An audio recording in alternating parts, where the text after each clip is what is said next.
Ouais, salut la meute et bienvenue dans cette nouvelle vidéo. Aujourd'hui on va parler d'un animal assez rare et qui cache bien son jeu. Vous allez comprendre pourquoi je dis ça. Nous allons voir dans cette vidéo 5 animaux qui peuvent potentiellement vaincre, voire tuer, une panthère noire. Oui, une panthère noire, et vous allez voir que c'est pas si simple que ça. Bon, en même temps la panthère noire c'est un prédateur, et comme tous les prédateurs, elle est armée jusqu'aux dents. En plus elle a des capacités incroyables pour venir à bout de n'importe quel adversaire, mais malheureusement elle a quand même quelques points faibles, et certains animaux peuvent en profiter pour la tuer. Oui, c'est cruel mais c'est comme ça. Après faut pas oublier que la panthère noire ça reste quand même un super prédateur et un animal hyper badass. D'ailleurs je vais vous la présenter, comme ça vous vous rendrez compte par vous-même que c'est difficile de faire face à une panthère noire. Déjà on sait tous à peu près à quoi ressemble une panthère noire. Voilà, en général ça va ressembler à ça. Avant d'aller plus loin dans la vidéo, faut vraiment que je vous dise un truc. La panthère noire n'existe pas. Enfin, si, elle existe, mais c'est pas une espèce comme peut être par exemple le jaguar ou le guépard. En fait, la panthère noire, c'est juste un léopard de couleur noire. Pareil que le tigre blanc par exemple. C'est pas exactement les mêmes termes, mais c'est un peu le même délire. La panthère noire, c'est un léopard atteint de mélanisme. En gros, pour faire simple, c'est une mutation génétique que certains léopards développent avant la naissance et qui fait qu'ils sont noirs. Voilà, c'est comme moi avec ma petite tub, c'est une mutation génétique. De quoi?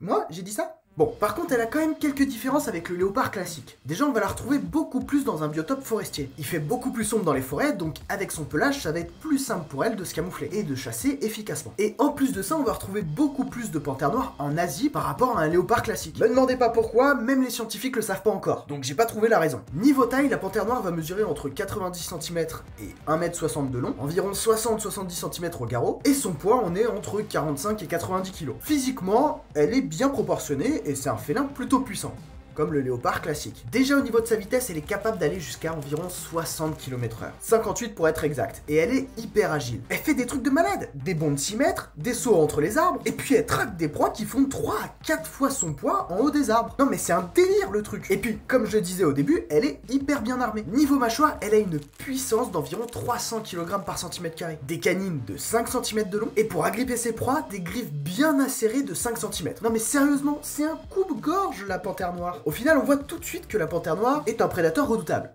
Plutôt flippant. Mais bon, malgré tout ça, elle est pas invincible. Et il arrive parfois qu'elle tombe sur plus fort qu'elle. Mais vous inquiétez pas, hein, il faut bien plus que ça pour terrasser une panthère noire. Et justement, on va tout de suite découvrir les 5 animaux qui peuvent la tuer. Oui, on commence tout de suite avec le tigre du Bengale qui est l'un des plus gros et l'un des plus redoutables prédateurs au monde. Déjà niveau taille, il mesure entre 1,40 m et 3,30 m de long. Au garrot, c'est environ 90 cm à 1,10 m de haut, et tout ça pour un poids de 65 à 320 kg. Ce qu'il faut savoir, c'est que c'est l'un des félins les plus puissants au monde, et il est très bien armé pour s'attaquer à la panthère noire. Déjà physiquement, il est très musclé. Par exemple, son corps est composé de 80% de muscles. Ça en fait de la puissance. Par exemple, ça lui permet de courir très vite, à une vitesse d'environ 50 km/h. Il a aussi une mâchoire ultra puissante, des canines de 9 cm de long, et puis il a une pression de mâchoire d'environ 400 kg par cm². C'est une moyenne, hein. Tout ce que je donne en chiffres, c'est des moyennes. Faut pas l'oublier ça. D'ailleurs, pour information, ces canines sont les plus longues de tous les félins confondus. Et bien sûr, pour rien arranger et accentuer la machine de guerre qu'il est, il a des griffes qui mesurent environ 10 cm de long. Ça lui permet généralement d'agripper ses proies et de faire de grosses blessures. Et puis il a aussi plusieurs capacités assez intéressantes. Déjà, c'est un très bon nageur. Il traverse sans problème les cours d'eau sur environ 10 km. En plus de ça, il est très athlétique sur terre ferme. Alors oui, il est plutôt rapide, mais il est surtout hyper agile. Il peut bondir jusqu'à 11 mètres de long. D'ailleurs, ça l'avantage énormément lorsqu'il chasse. Parce que si vous le savez pas, le tigre chasse à l'affût. Donc ça consiste à approcher silencieusement sa victime le plus possible et lui bondir dessus en un éclair. Et pour mettre le coup de grâce à sa proie, généralement il va la mordre au niveau du cou. Pour la simple et bonne raison que ces canines ont une petite capacité cachée. En fait, elles ont des nerfs qui vont détecter la pression sanguine chez sa proie. Donc du coup, ça va l'aider à savoir où faire la morsure et combien de temps ça va prendre pour la tuer. Ouais, rien que ça. Clairement, le tigre du Bengale, c'est une machine à tuer. Sauf que c'est un prédateur, comme la panthère noire. Donc entre prédateurs, s'ils peuvent s'éviter, ils s'évitent. Mais parfois, ils peuvent pas faire autrement de se rencontrer. Et si ça arrive, le tigre ne fera qu'une bouchée de la panthère noire. Ça, c'est sûr. Il y a quand même une différence de poids, forme, puissance, tout le bordel, quoi.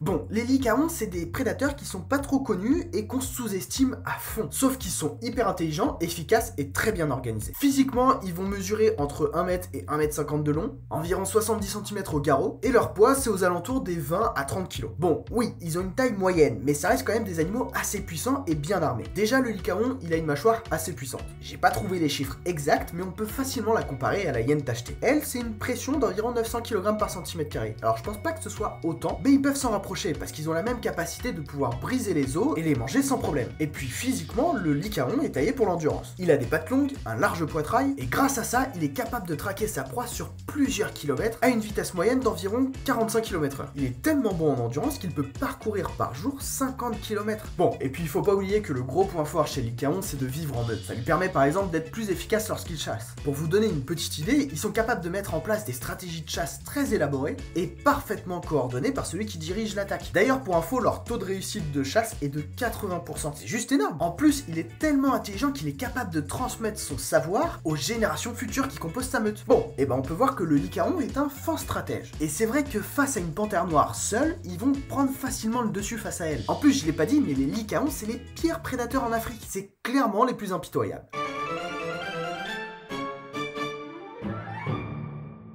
Hop, vous êtes encore là? Ah, bah au moins ça veut dire que vous passez un bon moment. Ça, c'est cool au moins. Donc en retour, petit pouce bleu et abonnez-vous à la chaîne. Bah on sait jamais, ça peut servir pour les prochaines vidéos. Ah bah tiens, la hyène, on en parlait juste avant au niveau de sa mâchoire. Vous allez voir, elle mérite bien sa place dans cette vidéo. Déjà, on va casser un peu les idées reçues. Les hyènes, c'est pas juste des charognards. C'est aussi des prédateurs très téméraires et elles sont hyper puissantes. Niveau taille, elles mesurent entre 1 m et 1,60 m de long, 70 à 90 cm au garrot, et tout ça pour un poids de 40 à 80 kg. Clairement, c'est des animaux qui sont très compacts et surtout très bien armés. Vous allez voir. Déjà, c'est l'un des plus puissants prédateurs de la savane. Par exemple, elles traquent des proies avec une cruauté impitoyable. Pour vous donner une idée, elles vont se mettre à plusieurs pour attaquer des buffles ou des zèbres en cherchant à les épuiser le plus possible. Si vous ne le saviez pas, elles sont très fortes en endurance et d'ailleurs, c'est pour ça qu'elles jouent dessus. Une fois que leur proie est complètement épuisée, elles vont même pas se faire chier à la tuer. Non, pas du tout. Elles vont la bouffer vivante. Oui, c'est cruel, vaut mieux pas se faire choper par une hyène. En plus, comme je disais tout à l'heure, elles ont quand même une mâchoire surpuissante, avec une pression qui équivaut à 900 kg par cm². Et comme si ça ne suffisait pas, en plus d'être endurantes, elles sont rapides. Elles vont pouvoir courir jusqu'à 60 km/h. Et tout ça sur plusieurs kilomètres. Bon, la hyène, c'est quand même un animal hyper robuste et très puissant. Alors, dans la nature, elle rencontre pas trop de panthères noires. Les deux vivent pas du tout dans le même biotope, donc c'est normal. Mais vu que la panthère noire, bah c'est un léopard, on peut s'appuyer dessus. Et les léopards ont clairement l'habitude de fuir les hyènes comme la peste.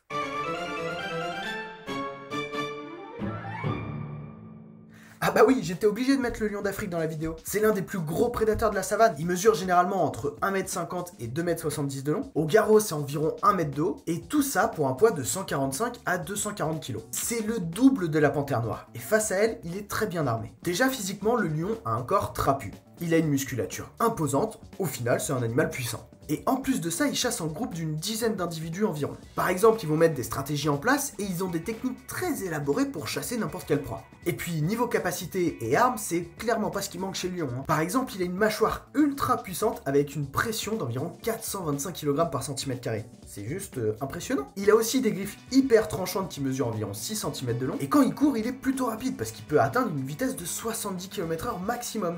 Alors bon, par contre, c'est sur de très courtes distances. Pas oublier que le lion, c'est quand même 15 heures de dodo par jour. Bon, en gros, le lion, c'est un animal très puissant avec des armes vraiment redoutables. Mais le plus important chez lui, c'est qu'il vit en groupe. Et du coup, c'est plus facile de faire face à la panthère noire, par exemple. Ça peut arriver qu'ils se rencontrent, mais c'est pas souvent. C'est même très rare. Et si ça arrive qu'ils se rencontrent comme le tigre, par exemple, bah, le lion, ce sera presque pareil. Il en fera qu'une bouchée. Bon, le dol, j'en ai déjà parlé dans une précédente vidéo, mais là on va rentrer dans le concret. En gros, le dol, on peut le comparer au lycaon, mais sur le continent asiatique. Et comme le lycaon, leur grande force, c'est de vivre en meute. Et en plus d'être quand même assez redoutable au niveau de l'intelligence. Niveau taille, il va mesurer entre 75 cm et 1 m de long, environ 40 à 55 cm au garrot, et son poids va être aux alentours des 10 à 25 kg.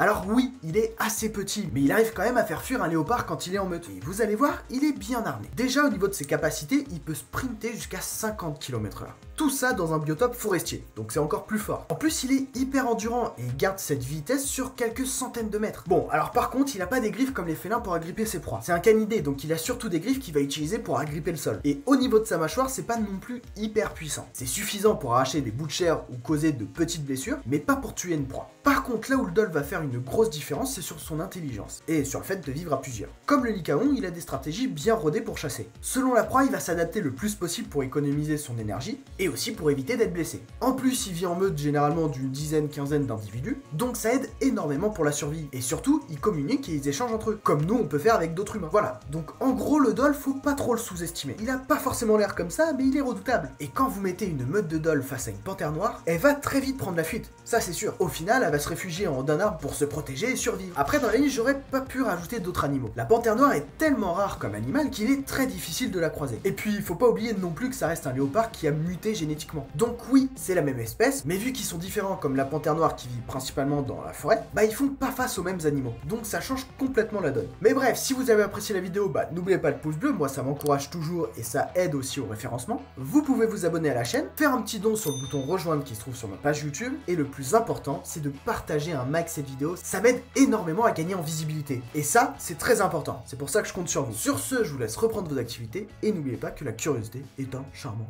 défaut. Je s'est transformé en vidéo muette. Voilà. Ciao.